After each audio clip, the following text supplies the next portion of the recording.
So we are right there at the closing table, ready to go. We're the sellers, and the buyer backs out at the very minute, and they have $10,000 on the line for earnest money. Do we as the seller get that earnest money, or is that going to go back to the buyer? My name is Jamin Goecker. I'm a realtor in South Central Alaska, and my mission is to help you to build an intentional and significant legacy for yourself and your family by coaching you in real estate. And today, what we're going to be talking about is earnest money. This is usually it can be something that can be a little contentious of an issue as you're working through a real estate transaction. If it starts falling apart about who gets the earnest money, if we're not very clear on all the rules and how this works moving forward. There's a lot of misunderstandings about it, and there's a lot of gray areas sometimes based on the specific circumstances. So I'm going to be giving you some very, very general concepts about who gets earnest money in what situation. These are not going to be generalities. It's really going to depend on specific instances that we're in, because there are so many variables that go into it. It is really difficult sometimes to know the difference, to know for sure one way or the other how the determination is going to go with the broker on how it's going to go if we can't come to an agreement between the buyer and the seller about who would get the earnest money back. In what instances. But we'll jump into all of that in just a minute. But before we get started, you know what to do as always. Give this video a like, and let's go ahead and subscribe just to make sure you get this information in the future. And let's go ahead and jump into today's video.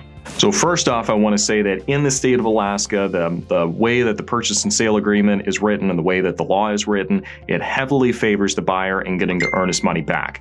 But that does not mean that every instance the buyer is going to get their earnest money back. Off the top of my head, now there's going to be more, and the circumstances are different every time, especially if you have an agreement that says earnest money non-refundable beyond a certain point or to begin with.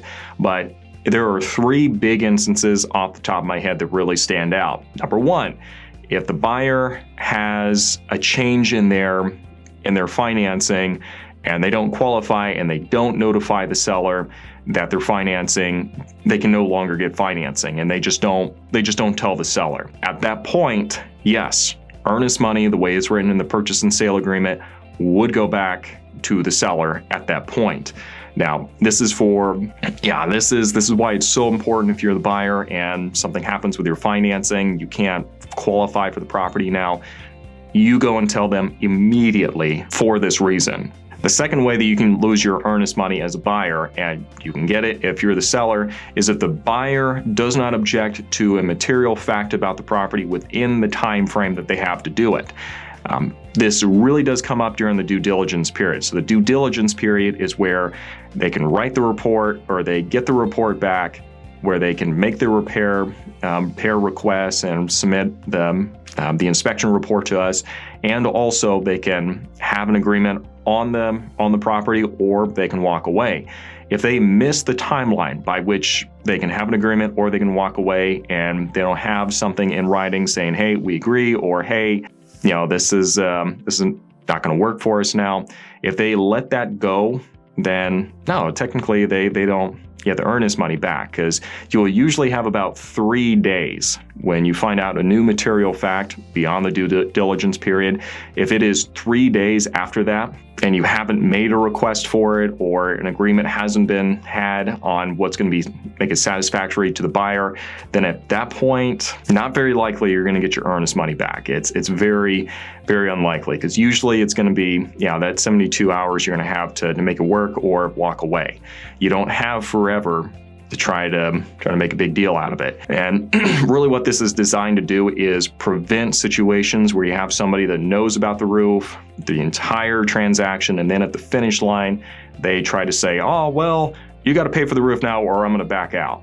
That's what it's designed to prevent, because in that instance, it's like, no, you've known about this the entire time. You're clearly losing your earnest money. So that's the other kind of general way that a buyer can lose their earnest money, and so that's important for you to know as a seller.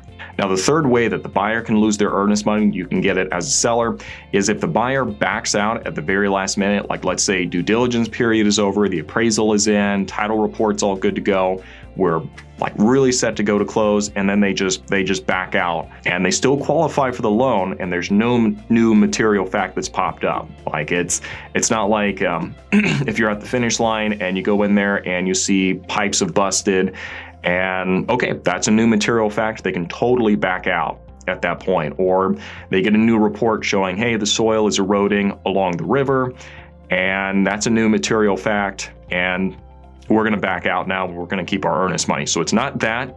It's saying everything is clear to close, everything's good, you know everything about the property, and you decide to back out of the deal at that point. So if a buyer does that, clearly they are going to lose their earnest money. And quite frankly, if they're lucky, that's all, because you can actually, as a seller, you could potentially go and sue a buyer for specific performance if they've broken their word, essentially, in saying they were going to buy the property, even though everything checked out, everything was done correctly, they had their due diligence period, no new material fact came up, they clearly still able to buy it as far as the financing side. And even if so here's the other thing, if they lose their ability to finance it, that doesn't necessarily mean you get the earnest money back. It's if they don't notify you immediately about that. So, because keep in mind, the offer is going to be contingent on getting financing. It's if they don't tell you, like they know about it, and they just don't say anything for like a week or something like that, then a case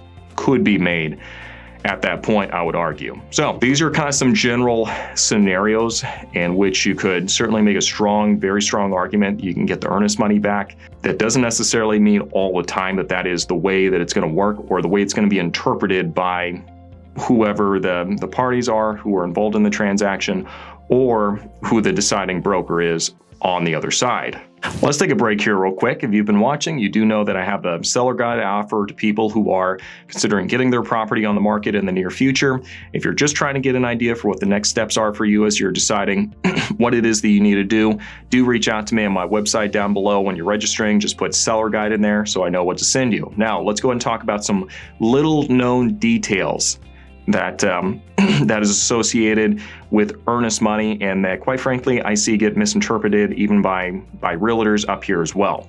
The first one is that there has to be an agreement between the buyer and the seller about how the money is going to be dispersed. That is step number one, and that is the most preferred way to decide how the earnest money is going to be handled.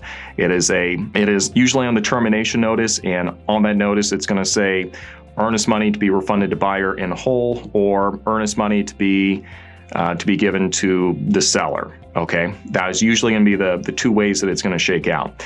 If no agreement can be made, then at that point, the broker in whose account the earnest money is being held can make a broker determination. So that is by far the way we do not want it to shake out. And the reason for that is because once you've reached that stage, there is clearly a disagreement between the buyer and seller on how it is going to be dispersed. If it does go to mediation, that's typically no one's really going to be happy the way that shakes out, because in mediation, they're going to sit down, there's going to be expenses associated with it, and chances are they're just going to say earnest money to be split between buyer and the seller. So for that reason, we try to avoid it going to mediation. One of the biggest myths, especially with buyer agents, maybe as they're just getting started, is, hey, it's in our trust account, I can just disperse it at any time here. Well, no, you absolutely cannot. That is a broker decision, and they answer to an entirely different set of rules and criteria and liability if they're just willy-nilly making bad calls where clearly the buyer was not entitled to get the earnest money back at that point. It actually is in the rules that brokers cannot be sued for that, but still, buyer agents make a huge mistake when they make it sound like it's super easy for buyers to get their earnest money back if they are in fault, because that's not a really clear-cut for sure way for it to turn out. So in conclusion, we've talked a lot about earnest money. We've talked about, instances where you as the seller can get the earnest money back. I do want to end with this though. Let's not let the earnest money become the big thing that you're focusing on in the real estate transaction, because this is a real estate transaction where we're talking about big sums of money, and the biggest mistake I see clients make is where we just get fixated on a couple $1,000s instead of focusing on the big picture of getting the property sold, because that's why we're here, to get the property sold. It's not to score a couple $1,000s here and there. So you know the rules, know when you can get it back, And also, let's be careful that we don't get so fixated on this that we lose the opportunity to actually sell the property. Because keep in mind, we can't go back onto the market until there is a termination notice and agreement on how earnest money is going to be dispersed. So dragging this out for a long time may or may not be in your best interest. It depends on the size of the earnest money and if the property is vacant or not.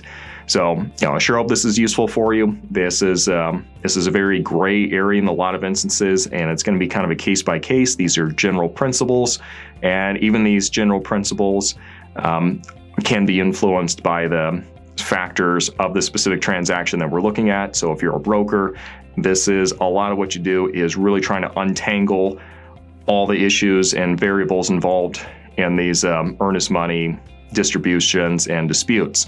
So again, I hope this was useful for you. It gives you kind of an idea of what you're looking at. If it has been, give this video a like, do subscribe, and we'll see you next time.